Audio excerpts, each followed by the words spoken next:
Ne t'énerve pas et apprends à maîtriser ta colère.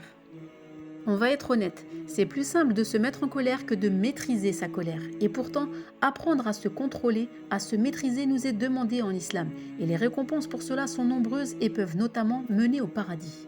Le prophète Mohammed a conseillé un homme en lui disant à plusieurs reprises: ne te mets pas en colère. La tardab, la tardab, la tardab.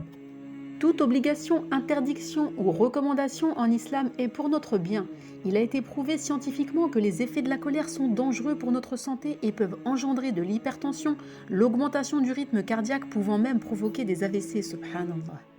Chez certains, la colère est même devenue un trait de caractère et peut mener la personne à sa perte dans des cas extrêmes, la poussant à des comportements irresponsables, comme frapper, voire tuer, amenant ainsi des conséquences dramatiques et irréversibles.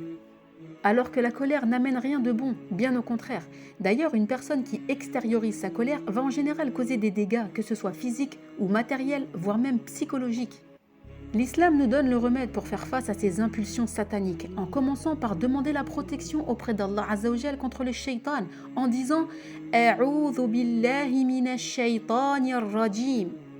Une deuxième chose importante et essentielle, il faut apprendre à se taire dans ce genre de situation, comme nous l'a enseigné notre prophète Mohammed en disant « Quand l'un de vous se trouve en colère, qu'il se taise ».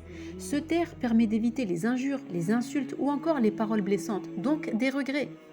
Troisième chose, le prophète a dit « Si l'un de vous se trouve en colère, qu'il s'assoie s'il était debout, pour chasser la colère. Si la colère ne le quitte pas, alors qu'il s'allonge.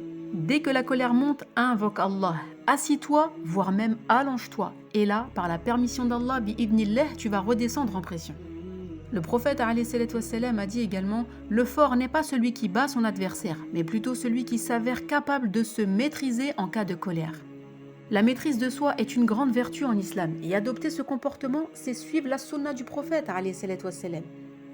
Nous devons aussi faire preuve d'intelligence et éviter les causes qui mènent à la colère et essayer de relativiser au maximum, car s'il existe des colères légitimes, fi sabilillah par exemple pour défendre la religion d'Allah, d'accord, mais soyons honnêtes, il y a vraiment des colères qui n'ont pas lieu d'être. Rappelons-nous de ce rappel dans toutes les situations délicates, que ce soit avec les enfants, la famille, le mari, le travail, en voiture et encore dans bien d'autres situations. D'ailleurs, n'hésite pas à nous les écrire en commentaire. Et n'oublions pas, maîtriser sa colère, c'est obéir à Allah et se laisser aller à extérioriser cette colère, c'est suivre les pas du shaitan. Allah Azzawajal a promis le pardon des péchés ainsi qu'un paradis aussi vaste que les cieux et la terre à ceux qui le craignent, mais aussi à ceux qui savent réprimer leur colère et pardonner à leurs semblables, car Allah Azzawajal aime les bienfaiteurs.